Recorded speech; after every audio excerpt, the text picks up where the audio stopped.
if you've ever enabled someone, then be ready to learn and take some notes. But Doc's well qualified, man of God, well studied, credentialed, and guess what? He has his own stories of enabling. So we're going to just begin by letting him tell us a few stories of maybe when he got caught up in enabling. Okay? Can y'all hear us okay? We're mic'd up for the YouTube, but just want to make sure you can hear us. You good? Okay.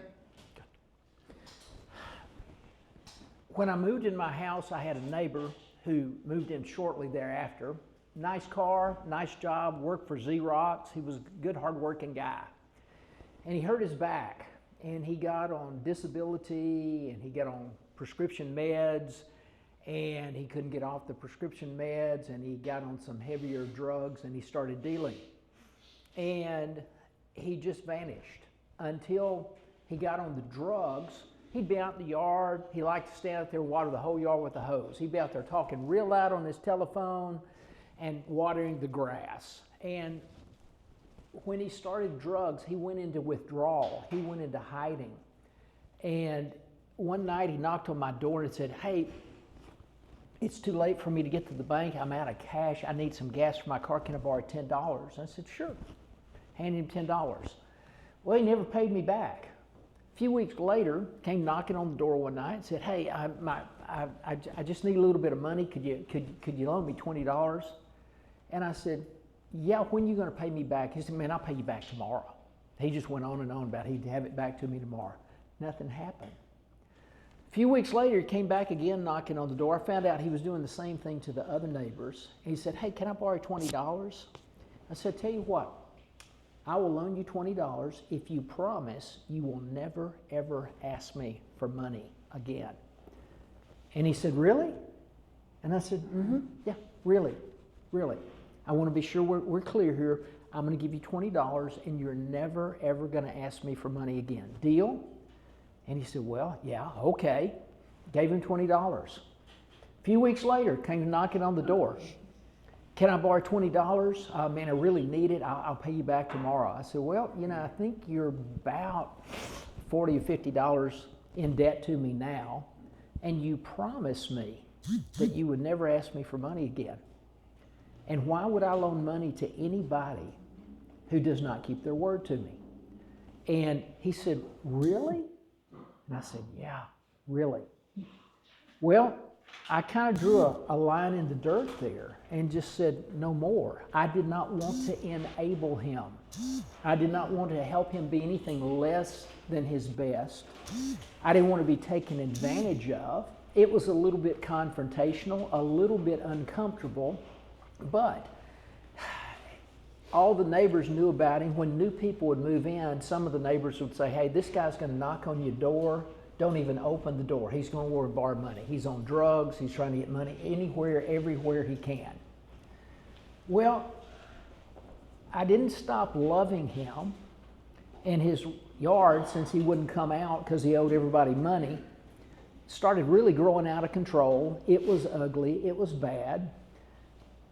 I got the neighbors together, and I left him a note on the door. It said, "Glenn, all of us have been in trouble before. All of us have gone into hiding before. All of us are ashamed of our behavior sometimes, but we miss you in the neighborhood." I live on a cul-de-sac with 7 houses. And said, "We'd like to welcome you back. If you would allow us to, we'd like to clean up and landscape your front yard for you.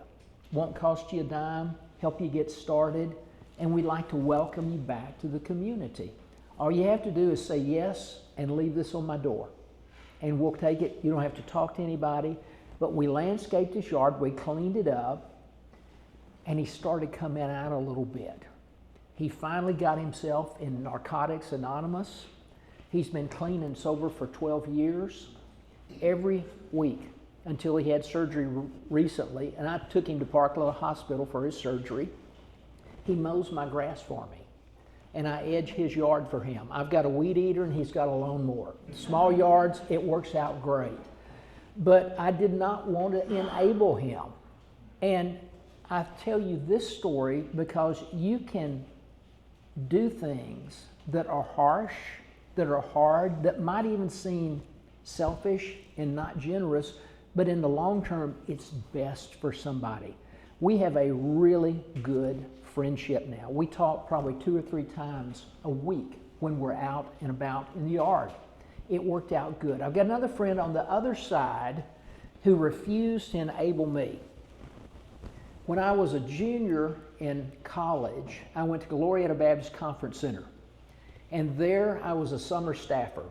We were underpaid and overworked, but it was just heaven on earth. 2,500 different people would come in once a week. We had to set up, help them have a fabulous spiritual experience morning, noon, and night, tear down, set up for the next week. We were working hard all the time, grinding, and I was running sound. And I worked about 80 or 90 hours a week. Well, next summer I went back and they promoted me. They put me in charge of just about everything. Well, I really had an absentee boss the first year. I saw him about 3 times that summer. He left me alone. I did my job. I knew what I was supposed to do. He never bothered me. We really never even had a meeting. He just let me do my own thing. Well, the guy who ran this whole conference center for these 2,500 people a week called me and he said, "Hey, I want you to meet your new boss. We've hired somebody full-time who's going to be supervising you. He's a great guy." I don't want a boss. But he came over and I met him. Now this guy was kind of slouchy looking, had a deep voice, talked real slow. And my first thought, his glasses were a bit crooked, his hair was a little bit disheveled, had on a dumpy looking sweater, and I thought, oh, which turnip truck did this guy fall off of? And just wasn't impressed at all, didn't like the idea. And he said, "Well, I think we probably ought to have a meeting. Can you come at this time?" I said, "Yes, sir, I'll be there." We got to talk, and he said, "This is what we're going to do. We're going to meet once a week, and you're going to tell me what you're going to do with the coming week and how you're going to do it. And you're going to tell me how you did with the last week if everything went smoothly." He said, "And you will never surprise me. I will stay out of your business. I heard you did a great job last summer. This is about 4 times the size of job you had last summer. You got to oversee sound and lights and custodial and setups and a whole lot more stuff." He said, "I will never interfere with your work and you will never surprise me. Are we clear?" I said, "Yes, sir." Well, we had good meetings. He did not let me fail. That meeting once a week, he had experience, he knew things, he would set me up for success, and he held me accountable in the next week's meeting. He told me a story one time.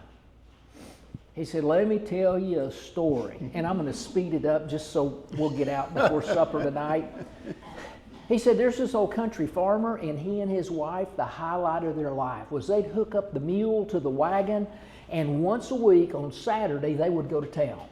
Well, he had the mule hooked up to the wagon. They headed for town. She was so excited. This is her one time to go to town, to get out of the house, to have a change of scenery. She was so excited. They're going along. And the mule just stopped, and he couldn't get the mule going. He's shaking the reins and hitting it with the whip. Finally got out, hit the mule in the face, got him going again. He looked at the mule. He said, "That's one." He got back, and off they went. Well, the mule stopped again. Same thing, got out, hit the mule, said, "Mule, that's twice." They took off, going again. Third time the mule stopped, he got out, grabbed his gun, walked in front of the mule, put it between its eyes, killed the mule. And his wife said, "Why did you do that?" He said, "That's one."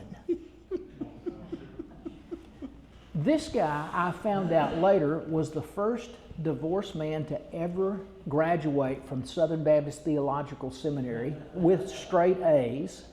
He was in Navy reconnaissance in Vietnam, and they had to get him out because there was a $20,000 price tag on his head in Vietnam. Brilliant guy. Today, he's in his mid-80s. He's a missionary in China. one of the best, the absolute best manager I ever worked with. He never enabled me. He always helped me become better and better and better. He would not let me fail. He stayed on top of me to make me successful. We're going to talk about enablement today. I think it's probably a good place for me to kind of give you a definition of what we're talking about.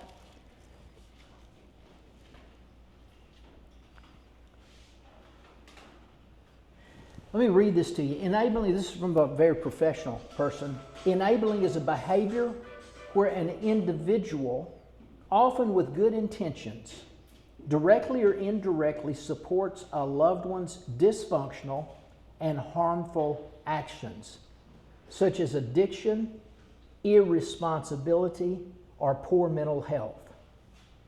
Instead of allowing the person to face the natural consequences of their behavior, the enabler steps in to protect them, which ultimately prevents them from taking responsibility and making positive changes.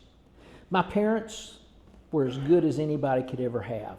Fabulous people, married for 50 years. And they asked me several times after I was grown, son, how could we have been better parents? And I said, if you'd made me be a better student, and if you'd expected more from me. They were hard on me, but that was my honest response. I wish they had made me do better. And Dad was, he had a plaque on the wall that said Dad of the Year. Mom was a nurse, so she was always the summer camp nurse. They were wonderful people, but they enabled me. They did not cause me to be my best. I read you a somewhat technical, lengthy definition. I think enabling is when we help people be less than their best. That's good. Yeah, I think the thing that I've heard about enabling as well, when I'm working on something harder than you are. If we just drill down, and you're talking about walking with somebody, working with somebody, when I'm working on the problem harder than they are. Does that resonate? Yeah. So, go ahead, Doc. I guess a good question to transition, is that okay, Doc? Oh, yeah. Okay, is why do we enable people? I think we've probably all been guilty of that. Give me a head nod or something if you have, yeah? So why do we do that? What's going on inside of us, Doc, when we start down that road of enabling? Okay, I just wrapped up a 40-year career in psychology, loved it, thought I was going to be getting married and moved to Panama, and she's sick and in the hospital. So that was put on hold. I would have kept going probably forever if I hadn't had that dangling in front of me. I thought it'd be a lot of fun. But in those 40 years, every single client I ever had came to me for exactly the same reason. Every one of them. I was not highly specialized. I worked with people from about 16 years old and longer, and older than that. And the one thing everybody wants as a human being is to feel better. That's grossly simplistic, but people came to me. They want to feel better about their marriage. They want to feel better about their parenting. They want to feel better about their relationship with God. They want to feel better about their career path. They just want to feel better.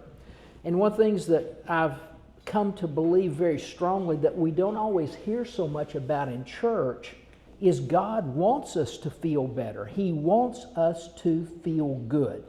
Jesus in Matthew 6 opened everything up in the Lord's Prayer when the disciples, the only question they asked him, they gave him a really straight answer.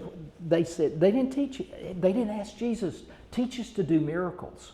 Teach us to walk on the water. They were wise when they said, teach us how to pray. And he said, okay, when you pray, say, our Father who art in heaven, hallowed be your name. Your kingdom come, your will be done on earth as it is in heaven. Luke 17:21, the kingdom of heaven is within you. The kingdom of God, by definitions in Romans 14:17, is not a matter of eating and drinking, but of righteousness, peace, and joy in the Holy Ghost. Catch that. 2/3 of the kingdom of God feels good. Righteousness, peace, and joy. You look at God's will in 1 Thessalonians 5, 16, 17, and 18. Be joyful always, pray without ceasing, in everything give thanks. Joy and gratitude, 2/3 of the defined will of God is about feeling good. God wants us to feel good. God knows what will make us feel good without regret, without remorse. When we enable people, we're helping them do things that are not in their best interest. Now, let me define for you, this is a real simple test. You can administer it to yourself, to anybody you run into later today. It's really, really simple. I think the best measure of a person's physical, mental, emotional, and spiritual health is this one very simple test. Do good things feel good and bad things feel bad? Think about that. Let's go extreme. Nothing feels better to the heroin addict than that next fix. Got to have it. Nothing, I mean, he'll lie, cheat, steal, kill, do whatever it takes to, because it's going to make him feel better. Short run. Long term, it's really bad. It's a bad thing that feels good. Sometimes we get, it's so sad to see young people get married. They're standing at the altar. They're so nice and warm and fuzzy with each other. And then, down the road, they start yelling and screaming and saying, gosh, awful, hateful things to each other. Sometimes that nasty, violent expression verbally feels good to people. They just feel really good when they tell somebody else. That's a bad thing that feels good. And when we enable people, we help them continue feeling good with bad things. Is that enough bottom line? That's pretty good. I kind of like bottom line stuff. Yeah, pretty good. Any pushback so far, or any? And we welcome questions. Yeah, clarifications. Really do, because it's so important that you not get yourself in an enabling relationship with somebody. Everybody in this room loves to help people. It makes us feel good. I don't think I've ever in my life done anything that somewhere deep down wasn't selfish. Hate to say that, but I may give somebody on the street $1 just so he'll leave me alone. I don't want to be bothered. I'm learning to do better than that, but most of us will often enable people because it makes us feel good. A lot of times we'll enable people because it's just easier to let them keep taking advantage of us and being less than God's best than to confront them. Confrontation comes pretty naturally for me. It's really hard for, I'd say, most people. It's hard to confront people. In Ephesians, Paul said, always speaking the truth in love. You might do a quick self-evaluation. Do you err on the side of too much truth and not enough love, or too much love and not enough truth? When you bring that balance together, that's when you can really, really help people, and you can graciously confront people. It's like with my neighbor. I didn't yell, didn't scream, didn't curse, didn't tell him how bad he was. Just came to an agreement that we're not going to let this go on. You're going to have to promise me. You've proven to me you will not pay me back. This time I'm going to get something for my money. I don't want you to ask me anymore. And he was shocked when I wouldn't loan him money again. He's like, no, not going to do it. Kept my voice low, was kind, gracious, but just didn't want to further his drug habit. Yeah. Doc, what do we learn? We look at the life of Jesus, and he is working with men and women. What do we learn about how to avoid enabling from looking at the life of Jesus? Looking at the life of Jesus, the words of Jesus, some other scriptures, I'm going to start with some other scriptures and then come down to the direct words of Jesus, where how he dealt with people. In Galatians chapter 6, verse 5 and verse 7. Kind of strong words. 6:5. For each will have to bear his own load. I loved what you said, Tim, about sometimes we find ourselves working harder at carrying somebody else's load than our own. Guilty. Yeah. It happens sometimes, and we so want people to do well. In verse 7, do not be deceived. God is not mocked. For whatever one sows, that will he also reap. I'm going to make a radical statement. I believe it's sinful for me to let other people mistreat me unnecessarily. And the reason is because Jesus said, whatever you have done unto the least of these, you've done unto me.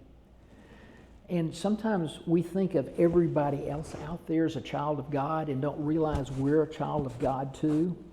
Jim Rohn was a great Christian motivational speaker. He mentored a little guy you might have heard of named Tony Robbins. And Jim Rohn said something one time that has always stuck with me. He said, hey, we all want to be in relationship. We all want to have friends. It's like, hey, I'll be your friend if you'll be my friend. If you'll take care of me, I'll take care of you. And Jim Rohn said, that's not a bad place to start, but there's a much higher way. How about I will take care of me for you? Will you take care of you for me? Let's talk about a principle here. It's the balance between responsibility and authority. When you have a child, it comes out of the womb, it can't do anything for itself. You have 100% responsibility for that newborn child. You have 100% authority over that newborn child. And you're hoping somewhere by the time he reaches 18, that you can give him all the authority that he's been fighting for all his life, because he's ready to take on all the responsibility and buy his own car and put his own roof over his head and make his own money. And that's where we struggle with, especially our teenagers. It's called differentiation. And they want the authority without taking full responsibility. And that's where, as parents, you're constantly looking for the balance. It's so easy to enable your children.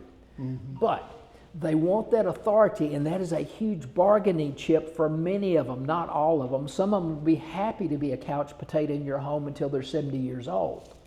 You know, watching the coming generations, they're not as eager to have that authority and that freedom and get their driver's license. I'm shocked how many kids are like 16, 17, 18, 19, 20 years old and they don't even want to get their driver's license.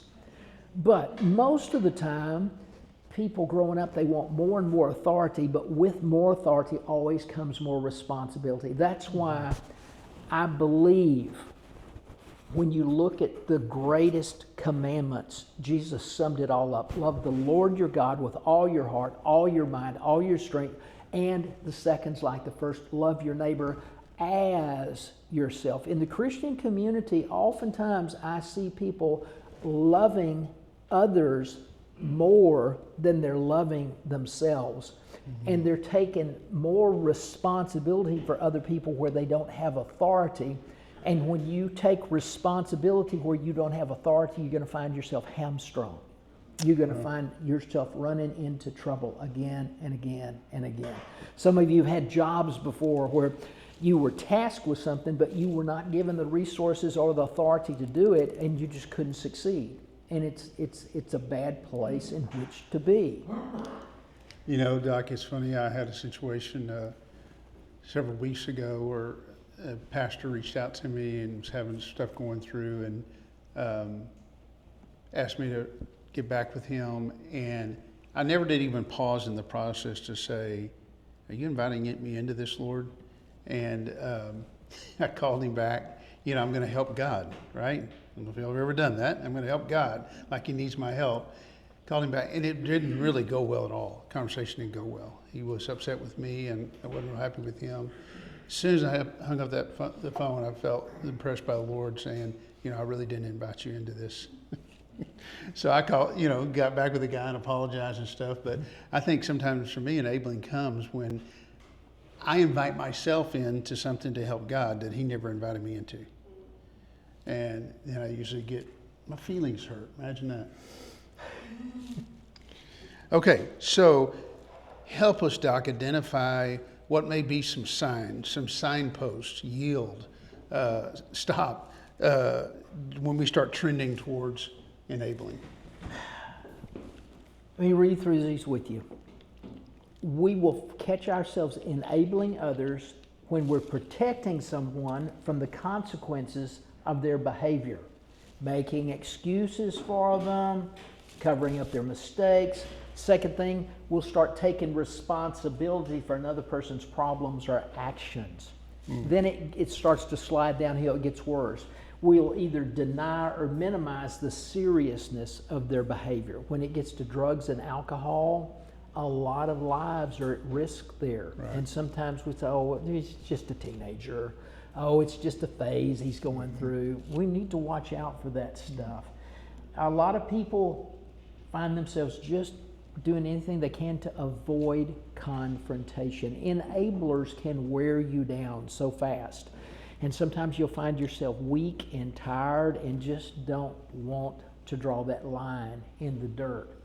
And often it's motivated by love, by fear, by guilt, or desire to help. But it ultimately prolongs or worsens the problem. I had a revelation years ago. This is probably going to sound like heresy, but it might be worth thinking about a little bit. I was in one of those times of life, and I'm pretty sure I'm not the only one in this room, who just as at my wit's end. Nothing was working right, didn't have enough time, didn't have enough money, was just struggling along, and said, God, I will do anything you want me to do. I'll go back to a local church, I'll stay in private practice, I'll get a job in construction. Just tell me, what do you want me to do? And God was kind of silent. And I said, please, just tell me what to do. And I had a sense, I didn't hear an audible voice, but I felt like God said, what do you want? What do you want to do? I said, I don't know. I don't care. Just tell me. Just tell me what to do. You ever been there where you're just sick and tired and you don't want to have to make decisions? You just want God to make something so straight and just tell you what to do. And we were wrestling. It was getting dialogical. And he said, I'm not going to tell you what to do. What do you want to do? I want you to figure out what you want to do. I gave you a mind. I gave you a will. I created you to be something, and I want you to grow up and figure it out for yourself. And let me help you. Stop trying to help me. I do not need a junior partner. I don't need anything. I am the all-sufficient one. Now think about that for a minute. Yeah. God speaks and universes are created. He speaks and the sun shines. I mean, He is all powerful. He doesn't need your tithe, your offerings, your first fruits. He doesn't need your praise. He doesn't need your worship. You need to give that to Him. That's good for you. God is not an egomaniac in the sky. You know, some of us grew up just thinking, really what I found in psychology is most people feel, not think, know or believe, feel toward God the way they felt toward their caretakers growing up. Mm-hmm. I grew up with a perfectionistic mother. She was valedictorian everywhere she went. Incredibly brilliant. Hard for a kid to argue with. I mean, she was a force to be reckoned with. Good as gold. I mean, when she died at 86, the church was absolutely packed. lots and lots of friends. Good person. But I look, where was I going, Tim? I'm not sure. I slept an hour and a half last night. I had some computer problems, so I apologize. Most people feel toward God the way they feel. Thank you so much. Good. Thank you. It's so good to have somebody who's paying attention. Thank you, thank you, thank you. I'll give you a tip when it's over. This is the second time in my life this has happened to me. One time I was just reviewing the last week's Bible study and got to the third point and went blank, and a guy on the second row in seconds read from his notes the week before and told me exactly where I was, and off I went. So we feel, my mother was the perfectionist. I could never please her. So I feel toward God, I can't ever please him. Dad was a John Wayne type. He was that generation. Real men don't share their feelings. You can be angry or you can be just fine, but that's about your only choices on emotions. Mm-hmm. I usually know a client after about our second or third session really better than I knew my own father. Good man, coached softball, go on campouts, worked hard at it, but he would just, everything stayed inside. So I felt like God is hard to get to know, and Dad was a very strong disciplinarian. I mean, I didn't backtalk him very much. He was a big guy. His arms were about the size of my legs, and I've seen him hold a 180-pound man in the air with one hand and lecture him. The guy had attacked me after a church choir tour in 9th grade, and I deserved it. But he had me in a headlock, and my dad saw that and came to my defense, picked him up, shook him a couple times, and then tossed him. So Dad was a strong disciplinarian. So that's my God for the first 40 years of my life. You can't win an argument. You can't please them because they're perfectionistic. A strong disciplinarian, you really can't get to know him. I have a different God today. Yeah, and I'm so grateful for that. That's good. But God doesn't need anything, but God loves to love. It delights him when you will let him help you. When you will partner with him. He would love to be your partner. He'd help you in business. He's a great business consultant. He's a good financier. He's a great therapist. He's got everything, and he loves to love. That's the nature of the God I serve now. And the more I let him, the more I invite him in, the better things go in my life. That's good. I've been commanding the mornings for the last 3 or 4 months. I heard a message and God said, you need to start doing that. And I just quote scriptures early in the morning. I've been quoting the 23rd Psalm for about 3 months. And all of a sudden, those old lines that just kind of fly by, the Lord is my shepherd, I shall not want. We like that one. I'm going to have everything I need. That first part, I realized for the first time in my life, 3 seminaries later, I realized, oh my goodness, a shepherd is not going to let his sheep get away. Even if I make a mistake, he's coming after me. He is leading me toward the green pastures. He is leading me beside the still waters. And I know this stage of my life right now, what he's trying to do is he's trying to make me lie down. I got to the green pastures he led me to back in January. I'm just now starting to lie down in them. I feel like I'm getting lazy, and he kept saying, nope, I'm trying to slow you down. You have to slow down. And when I slow down by the still waters, you look at the symbolism there. Waters often refer to the Spirit. They're symbolic of the Spirit. And the still waters, he says, be still and know that I'm God. And the result of that is he's going to restore my soul. I need my soul restored. As you see, I blank out in front of crowds. An 18-wheeler hit me, and I had a traumatic brain injury about 2.5 years ago. He's restoring my mind, my will, and my emotions. And then once that's done, there's a sequence here. Then he's going to lead me in new paths of righteousness for his name's sake. That's good. That's good. Yeah. Thank you. I know we understand that God uses people to help other people, right? That's the enabling thing comes in because we obviously get involved. But really the point is we need to move people towards Jesus, right? He's the one that changes hearts. So talk to us a little bit, Doc, about how we move that conversation, move our actions, everything towards people that we're helping, that he's the solution, not us. I brought something I didn't know if it'd come up or not. I think this is going to help so much. This guy named Jamie Winship. Some of you have heard of him before. Interesting guy. When he was 14 years old, he snuck into a movie theater. He grew up independent Baptist, very conservative, single mom raised him. And he snuck into this movie theater, which he'd grown up all his life knowing it's evil to go to movie theaters. And not only did he sneak into it, he didn't know what he's doing. He ended up in an R-rated movie, so that's double evil.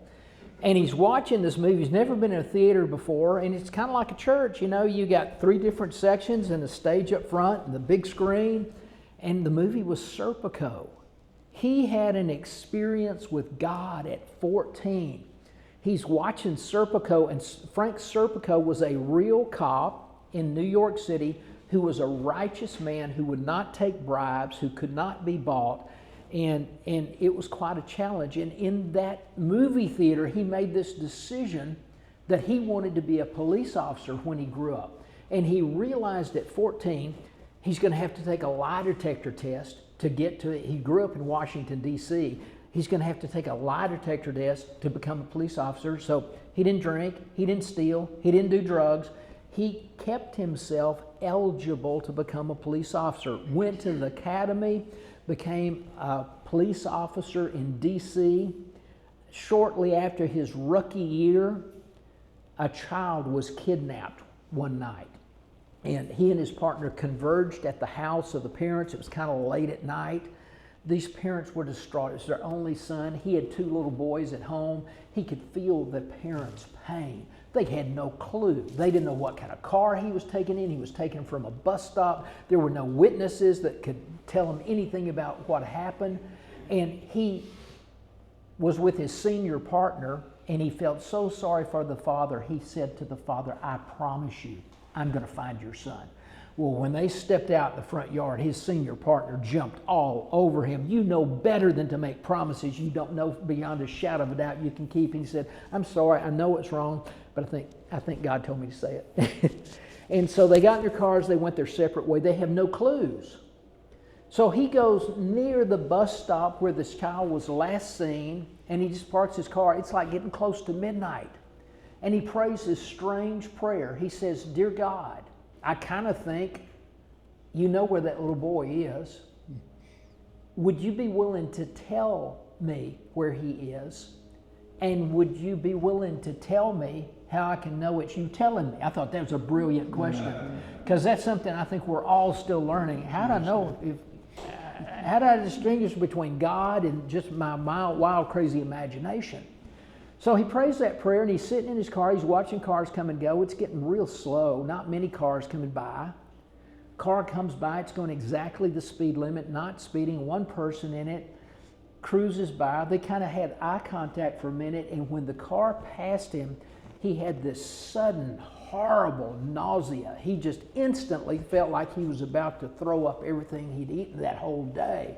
Terrible feeling. And he got to thinking, was there something evil, really evil in that car that would make me sick to my stomach? And he thought, must be God. He never got instantly nauseated like that in his life. Flips on the lights, the siren, doesn't pull the guy over, cuts him off, walks up, skips protocol, doesn't ask for license and registration, says, "Sir, get out of the car." The guy is shocked. He's by himself. He wasn't speeding. He gets out of the car. He says, "Open the trunk." He goes back. The guy's just in shock. This cop's pulled him over for no apparent reason. Opens the trunk, and the child is in the trunk of the car. That got him Officer of the Year. Now, 5 years later, the CIA came and hired him. And for the next 27, 28, 29 years, he was in the Middle East pacifying radical Muslims. Strong believer. The first time I heard him speak, he talked about world views. And he's quite a historian. He's quite a studious person. He said all kinds of people have all kinds of different worldviews, but when you really study it through the last several thousand years, there are only two worldviews. One worldview is a separation worldview. The other is a connection worldview. Now, I was fascinated as I listened to him because I realized I could be a poster boy for a separation worldview. In a separation worldview, there is scarcity. There's not enough. There's never enough. There's not enough time. There's not enough energy. There's not enough resources. There's just not enough stuff available. In a connection worldview, you're connected to God, you're connected to the earth, you're connected to people you know, people you don't know, you're connected to everything, and abundance abounds. There's always enough for everybody. In the scarcity worldview, it's the only way you're going to get anything is for somebody else to lose it because there is limited supply. I felt that way. And I hope you'll begin to notice there's often a difference between what you know and think and believe and how you feel. I believe the Bible. Most of my life I was plagued with fear and depression because there's just scarcity. There's just not enough. I'm going to have to fight with everybody for everything I ever get. I have to compete, can't collaborate. In a connection worldview, you so know God is going to take care of you because you're connected to Him. You don't have to worry about it. Now, the reason I'm talking about worldview to answer your question about how we point people to God is as you look at these two worldviews, you're going to see that it's just about impossible to be close to God and have a separation worldview. The second thing about separation is you have to be perfect. There's no room for mistakes. Well, I grew up with that. Mom strived for perfection.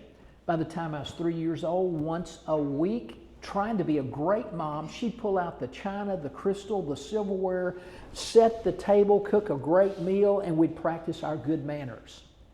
And when I was 2, my dad was a traveling salesman. He'd usually leave Sunday night or early Monday morning, and she'd say, with the best intentions, now, honey, your daddy's going to be gone all week. I need you to be the man of the house and help mommy make good decisions. So I kind of skipped childhood, but grew up, you have to be perfect. Anything short of perfect is not acceptable. And when you live that way, you always feel guilty, you always feel ashamed, you're always afraid you're not going to be good enough. And in the connection worldview, there's grace.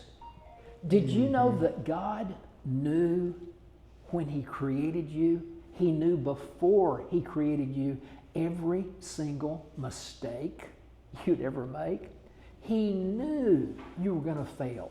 He knew you were going to do wrong. He knew you were going to make bad decisions. And He knew that's probably where you're going to learn the biggest lessons in life. So when you're connected with God, there is grace, there is forgiveness, there are second chances. In the separation worldview, you have to have certainty. Many of us are stuck because we don't move, because we don't know for sure. In the connection worldview, there's mystery. There's mystery. There are things about God I will probably never understand in this life or in heaven. I've got a finite mind. It cannot know everything about an infinite God. That's just not going to happen. And the greatest people of faith didn't have to have certainty. They could live with mystery. Like Abram, he went out and he knewest not, whitherest he wentest. Didn't know where he was going. Packed up and left everything he knew. And then finally, a separation worldview is self-centered. And it has to be. because there's not enough, and you're going to have to fight for yourself all of your life and compete with everybody in a connection worldview, because God is taking care of you, gives you a lot more freedom to be concerned about other people. So I'm thinking whoever you're working with, it's an ego trip. And a lot of people really know how to play to our egos. Oh, you have helped me so much. You're so wonderful. You can do so many things I just can't do for myself. And I appreciate it so much. I really need you so much. I couldn't make it without you. You're my hero. You're my favorite person. I really, really, really, really need you and love you and appreciate you so much. And there's a temptation to just, that helps our egos. Jesus kept himself out of trouble because he only did what he saw the Father doing. He only said what he heard the Father saying. And as people who help so many other people, I want to encourage you, take care of yourself so that you'll be able to give your best self to the others that God tells you to. And it's been my experience that some of the people who were the hardest on me and would not settle for less than my best are some of the people that I have loved and appreciated and respected the most.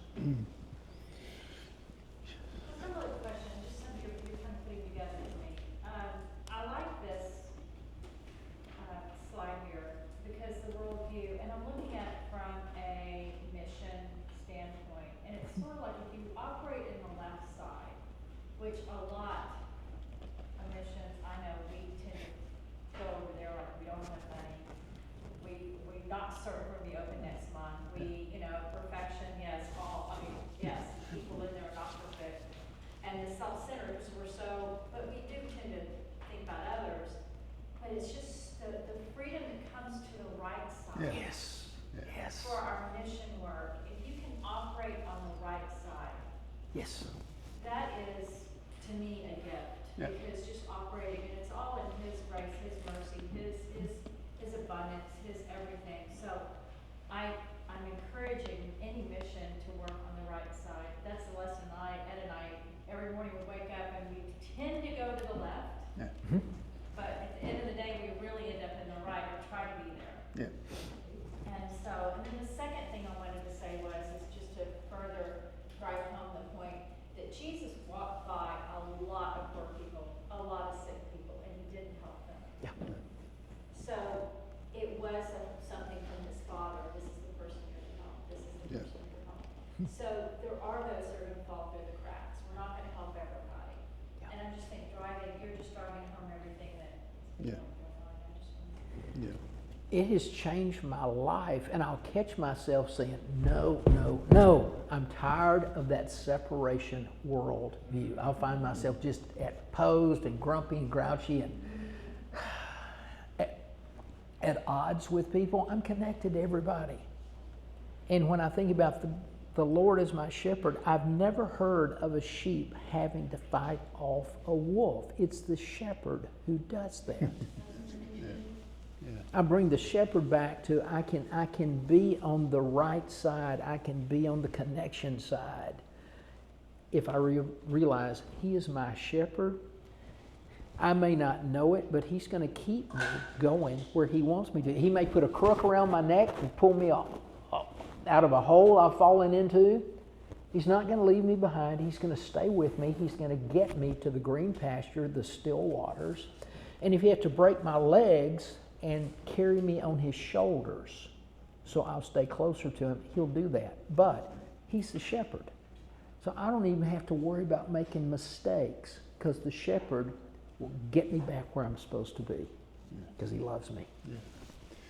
Yeah. And the big driver on the separation worldview is fear.